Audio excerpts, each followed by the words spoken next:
When 25-year-old Karin Strom was found murdered and strangled in her home in Woods Cross, Utah, the townspeople were shocked. It was the first murder in the history of their small town. Police soon had a prime suspect, the one the evidence pointed to. However, investigators were unable to prove his guilt. The case remained unsolved for nearly 30 years, but thanks to police persistence and DNA testing, justice was finally served and the killer was put behind bars. Woods Cross, Utah, always prided itself on being the last city in America where a violent crime had never occurred. People could walk freely on the streets without fear for their safety. They didn't even lock their front doors. It was a truly safe city. The same was true for the entire North Salt Lake City area where Coco and Karin Saltzgaber began their lives. They grew up in Bountiful, Utah, very close to Woods Cross. For a child growing up in a Catholic family in a Mormon-dominated region, life could be lonely, but the sisters knew how to entertain each other. Karin was only 5 years older than Coco, and they had been very close since childhood. The sisters were inseparable until Karin met Stephen Strom in high school. When they fell in love, the girl was just 17 years old. Steve wasn't a particularly talkative person and was rather introverted until he started drinking alcohol, which gave him courage. In such moments, he became angry and very jealous. At first, Coco liked Steve, but after seeing how he treated her sister, she opposed their relationship. Despite Coco's objections, Karin and Steve married. After graduating from high school, in the summer of 1973, they moved into a small, middle-class house in Woods Cross. Both earned their living through honest work. Karin worked for a government agency, and Steve worked as a mechanic on the night shift at a local aircraft factory. Their life, some considered, corresponded to the American dream. But on June 6, 1980, just days before their 7th wedding anniversary, a terrible event occurred. That day, an emergency call came in to the emergency dispatch center. "What's going on? Please hurry, my wife has been murdered." "What's your name?" "Steve Strom." "Please." It was the first murder in Woods Cross in the town's history. It was a real shock for the local police. Despite the small department, they were well prepared to handle the situation. When homicide detective Clarence Montgomery arrived at the scene, the room and the entire house were cordoned off. Paramedics had already examined the victim and confirmed her death. Steve Strom, the man who had called the police, was sitting in the street. When he first saw Clarence Montgomery, Steve seemed very depressed and panicked about what had happened to his wife. According to him, he had last seen Karin the evening before. One of the police officers questioned him and discovered that they had had dinner together, after which Steve left for work. The man added that Karin had been fine when he left. However, that changed when Steve returned home after his night shift. When he entered the house, he didn't notice anything to worry him. That was until he entered the bedroom and saw his wife lying on the floor. He examined her carefully and immediately realized she was dead. He then immediately called emergency services. The investigators continued to question Steve while Detective Montgomery investigated the house. He entered the bedroom and saw Karin lying on the floor. The bed was neatly made, and in the room was a television that had fallen off the wardrobe. It was lying on the floor and still working. Several objects were lying on the bed, broken or damaged, indicating a struggle. It was obvious that Karin Strom had been desperately fighting for her life. During a careful examination of her body, experts found numerous bruises and abrasions. The attack was so brutal that the skin on her neck was broken. There might have been traces of fingernails or other objects, and her throat was still bleeding in some places. No physical evidence or traces were found in the house that indicated the presence of a stranger. No fingerprints were found that were not those of the couple. Investigators could find no evidence to confirm the presence of an assailant. There were no signs of a forced entry or robbery, nothing. News of Karin's murder quickly spread. Throughout town, Coco and her family immediately rushed to the Strom's house. When she saw Steve sitting on the sidewalk with his head in his hands, Coco immediately thought that he had done it after all, that he had killed her sister. As it soon turned out, this opinion was prevalent among the Woods Cross investigators. It turned out that Steve had a motive. Karin wanted to leave him. She had filed for divorce and moved out. The man may have lost control of himself. Steve willingly cooperated with the police, admitting that their relationship was far from ideal. They had broken up about 3 months ago, and this was the first time they had spent time together. According to Steve, they had dinner at a restaurant the night before, then gone home, and he left for work at midnight. He hoped their relationship would improve and expected her to be home when he returned in the morning. The news that the couple's relationship had improved came as a surprise to Coco. The woman explained that Karin had met a man who lived near her home. He treated her like a queen, and Karin realized how different that was from the way Steve treated her. So she plucked up the courage to leave him. Despite her determination, she was afraid. Investigators hoped the autopsy would shed light on the circumstances that had remained hidden from them. According to the coroner's findings, Karin was strangled. Numerous bruises, abrasions, and scratches were found on her body around the neck, indicating that her death had been caused very brutally. There were no signs that she had had sexual intercourse before her death. However, numerous bruises were found on her thighs and genital area. The coroner determined that death occurred between 11:00 p.m. and 1:00 a.m. Steve claimed he left for work at 12:00 a.m., so he could have been home at the time of the murder. Montgomery could no longer ignore the inconsistencies in Steve's statement and made him the prime suspect. The reason for this was that they had been living apart for about 3 months. Steve had a nasty personality and was very jealous.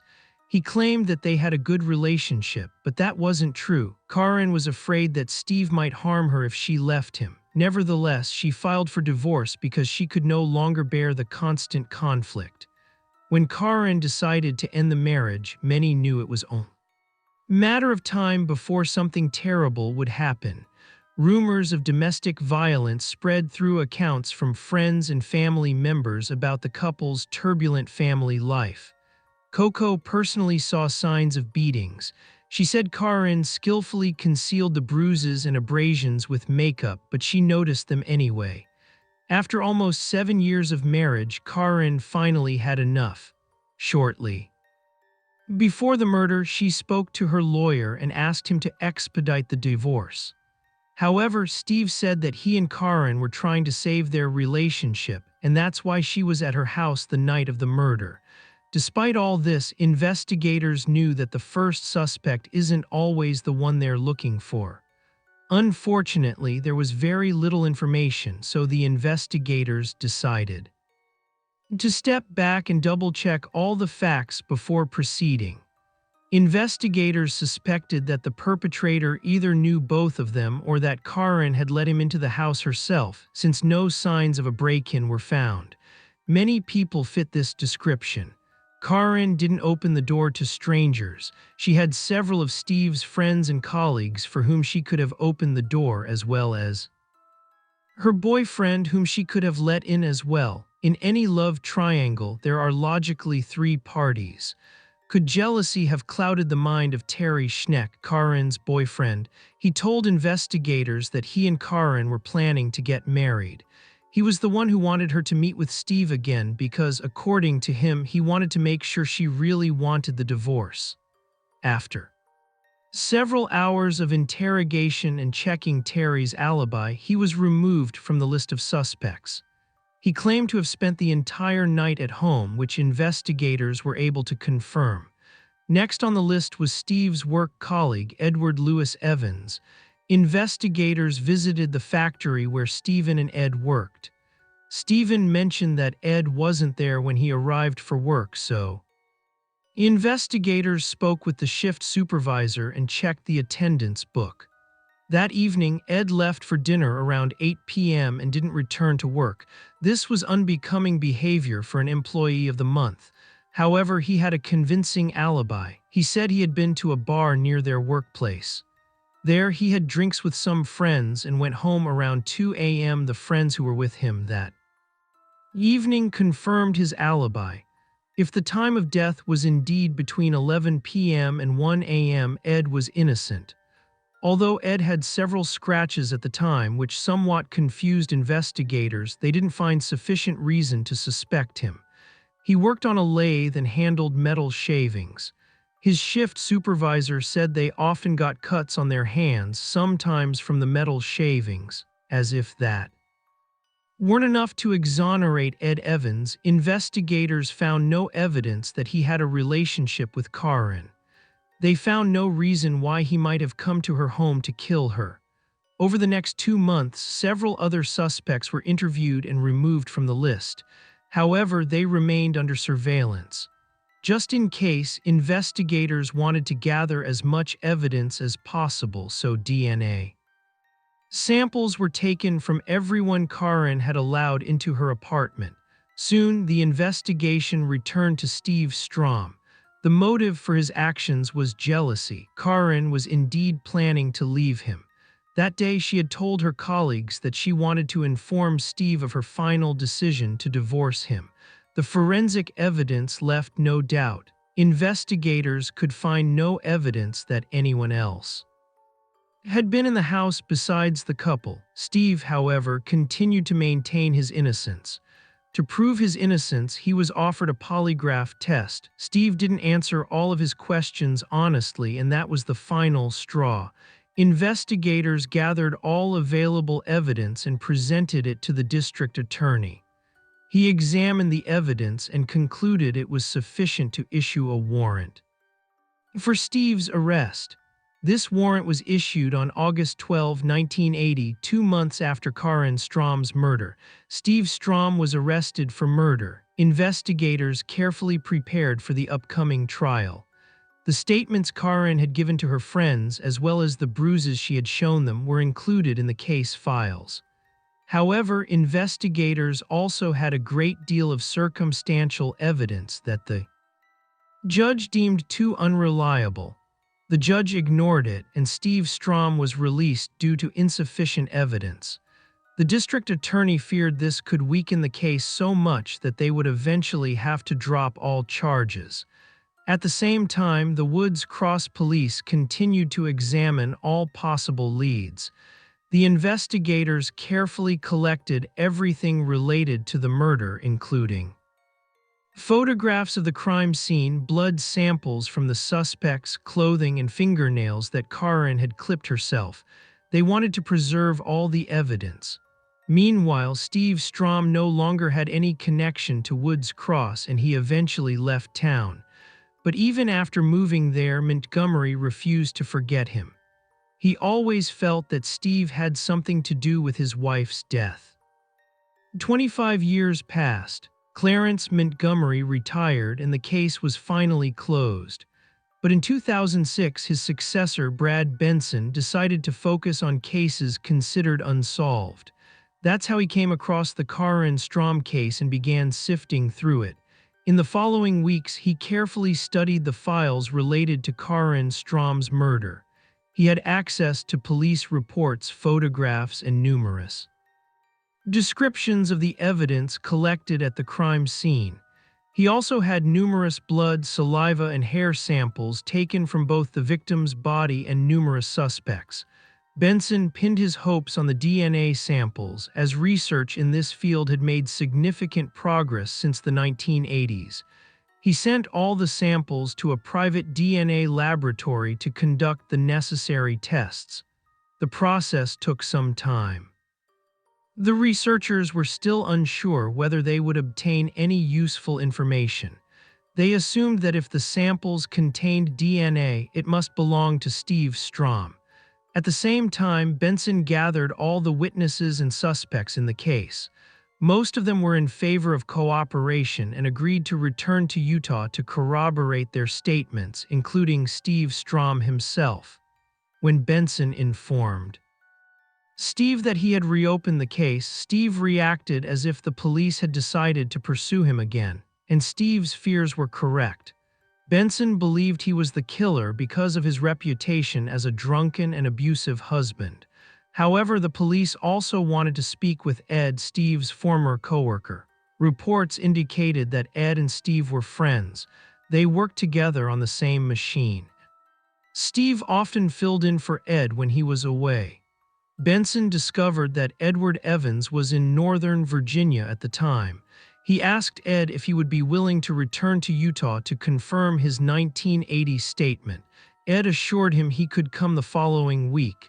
Benson couldn't stop thinking about how everything was fitting together until the next week arrived. Ed had disappeared from his house and left his wife a note that looked like a suicide note. Investigators discovered that he had taken a taxi to the airport and flown to San Antonio, Texas. From there, he took a bus to Ciudad Juarez, Mexico. But what could compel an innocent man to flee the country in the middle of the night? The Woods Cross police were determined to find out. When the DNA analysis results arrived from the forensic lab, everything fell into place. The experts were able to extract not only identifiable DNA from Karin's remains, but also the DNA of her murderer. Most of the DNA found under Karin's fingernails came from Edward Evans.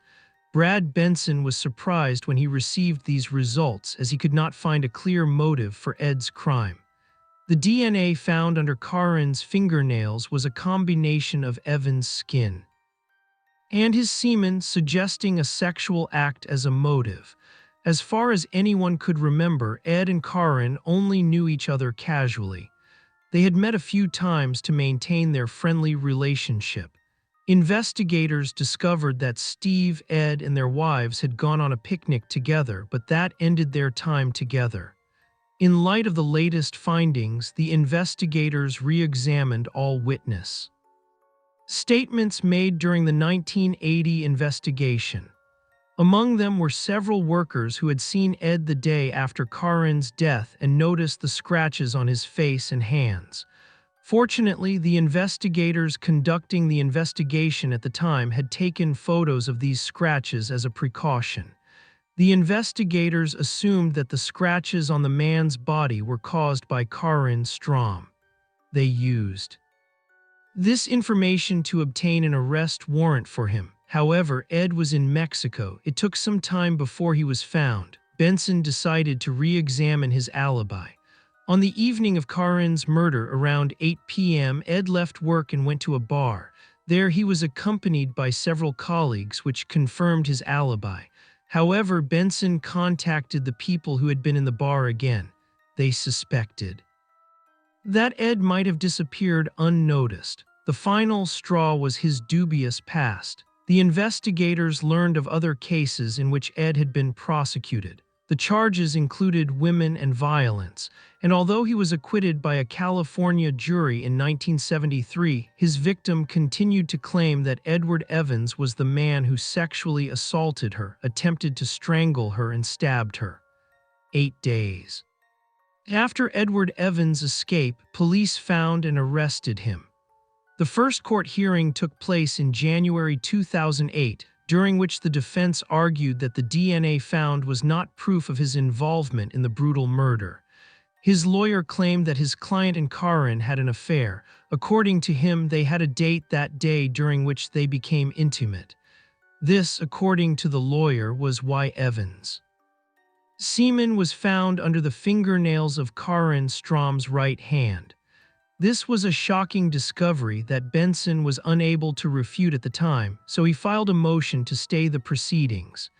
His strategy was to find answers to the questions raised by the defense in court and then reopen the case against Edward Evans and charge him with the murder of Karin Strom. First, the investigator had to determine whether the claim of an affair between Ed and Karin was unfounded. All the physical evidence found at the crime scene, Karin's blood, the injuries to her face and body, the abrasions on her neck, the scratches on Ed Evans, suggested that the defense's argument of a rendezvous was a lie. But how could this be proven? One of the goals of the prosecution team was to go back and re-examine all available evidence. It was a long and thorough investigation, but their efforts were soon rewarded. The prosecution team noticed small stains on Karin Strom's underwear, which she had worn on the night of the murder in one of the photographs. Her underwear was sent to a crime lab for testing. This process took 8 months. In September 2008, investigators learned that the blood on Karin's underwear matched Ed's blood samples. This evidence meant there had been a struggle between Karin and Ed and that his body bore injuries. Now prosecutors could reopen the case against Edward Evans. In the case of the state of Utah v. Edward Lewis Evans, we the jury have rendered our verdict and find the defendant, Edward Lewis Evans, guilty. After a week-long trial, Ed was found guilty of first-degree murder. In 1980, murder in Utah carried a sentence of 5 years to life imprisonment. Simply put, Ed had to serve a 5-year sentence for his crime. The court had to rely on the laws in effect in 1980 when the murder was committed, not those in effect today. Therefore, investigators could only remind the judge of the numerous pieces of evidence that they had against Ed. To ensure harsh sentence, they also wanted to ask Karin's sister to connect with Ed's victim from California. The investigators hoped that this woman would tell the judge what Ed had done to her in 1973 and show how similar this was to Karin's fate. Everything was carefully planned, but the defense was preparing its response. The man's lawyer explained in court that this woman didn't have to say anything, since Ed would confess, and indeed the man confessed to the murder but not an ordinary one. Ed explained that he had killed Karin Strom but as a hitman, and according to his testimony, the man who had hired him for this was none other than Steve Strom. He claimed he had decided not to kill her. He had only wanted to warn her, but she started hitting him, and he told her that Steve wanted her dead. She continued hitting him, and he grabbed her by the throat to stop her.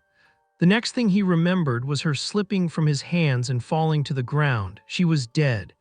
It was a dubious story, but it still had to be investigated, and the judge postponed sentencing until the circumstances were clarified. Investigators reopened the investigation into Steve Strom to find evidence that it was a murder for hire. However, during the reinvestigation, they confirmed their earlier conclusions. Ed had killed her for sexual reasons, not because Steve Strom had forced him to do it. Prosecutors described this story as a last-ditch effort by a desperate man. That was how everyone involved saw it, too. Ultimately, Edward Evans was sentenced to life in prison with the possibility of parole. His first parole hearing is scheduled for 2032. By then, he will be 82 and may never be released. Using the evidence, investigators were able to put all the pieces of the puzzle together and understand how the murder occurred. On the evening of June 5, 1980, at around 8 p.m., Ed left work and went to a bar with his colleagues. Instead of returning to his workplace, he went to Karin Strom's house and committed the murder there. Investigators suspected that Karin had unknowingly left the door open, allowing Ed to enter the house. She didn't respond to his advances, so he attempted to rape her. Karin resisted. She hit and scratched him. He then grabbed her by the throat and strangled her. He then left the house and continued to live his life. Thank you for watching and take care of yourselves.